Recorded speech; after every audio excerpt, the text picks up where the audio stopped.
Literally चप्पल काढून पळत आलीये. कारण मी इथे कशी पोहोचली माहितीये का? चला बघूया. जी फर्स्ट जर्नी आहे उदगीरहून विकाराबाद. आणि आता मी रेल्वेमध्ये बसल्यावर तुम्हाला पुढचे अपडेट्स देते की मी कुठे जाते.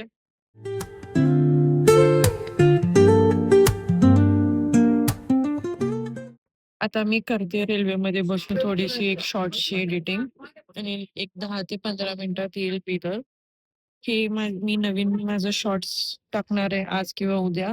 जोपर्यंत ते शॉर्ट्स येईल तुम्ही ऑलरेडी बघितलं असेल. त्यानंतर हा ब्लॉग येईल माझा ट्रॅव्हलिंग ब्लॉग. आता माझी गाडी पोहोचेल बिदरला 5 मिनिटांमध्ये आणि तिथे मी माझ्या छोटूला हे संत्री गोळी देणार आहे. हे तिची फेवरेट आहे आणि ते देऊन मग मी निघणार आहे पुढे.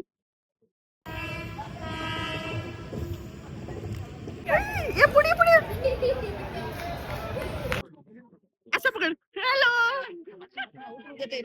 Hello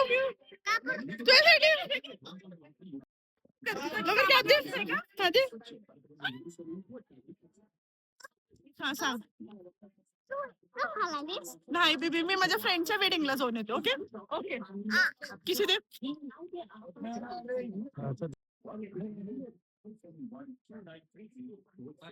bye.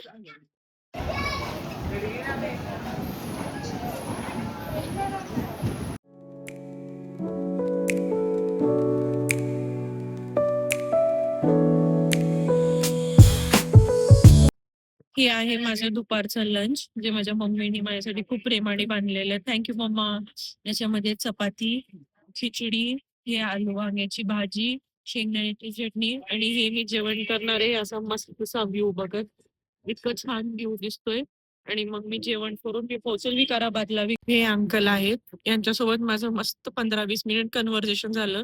ते मला सांगत होते की उदगीरमध्ये ते 35 वर्ष आधी आलं होतं आणि उदगीर कसं होतं ते छोटस भेळचं गाडा चालवतात इथे. आणि मला सांगितलं की कसं जायचं पुढे कारण माझी ट्रेन चालत आहे लेट. आता मी वेट करते विकाराबाद स्टेशनचा कारण विकाराबाद स्टेशनला मला पोहोचायचं होतं 2 वाजता आणि ट्रेन झाली लेट तर मी पोहोचते आता तिथे 2:35 आणि माझी कनेक्टिंग ट्रेन आहे ते 3rd नंबर प्लॅटफॉर्मवर. ते आहे 2:40 माझ्याकडे फक्त 5 मिनिटाचा टाइम आहे फर्स्ट प्लॅटफॉर्महून 3rd प्लॅटफॉर्म कडे जाण्यासाठी.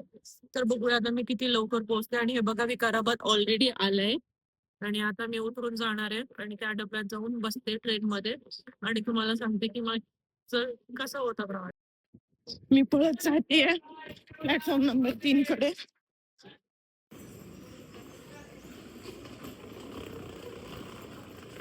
मी पोहोचली आता विकाराबाद स्टेशन मध्ये. की काही झाली ना लिटरली चप्पल काढून पळत आलीये.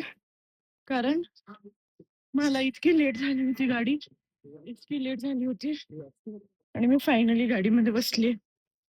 यामुळे मी इथं पोहोचली.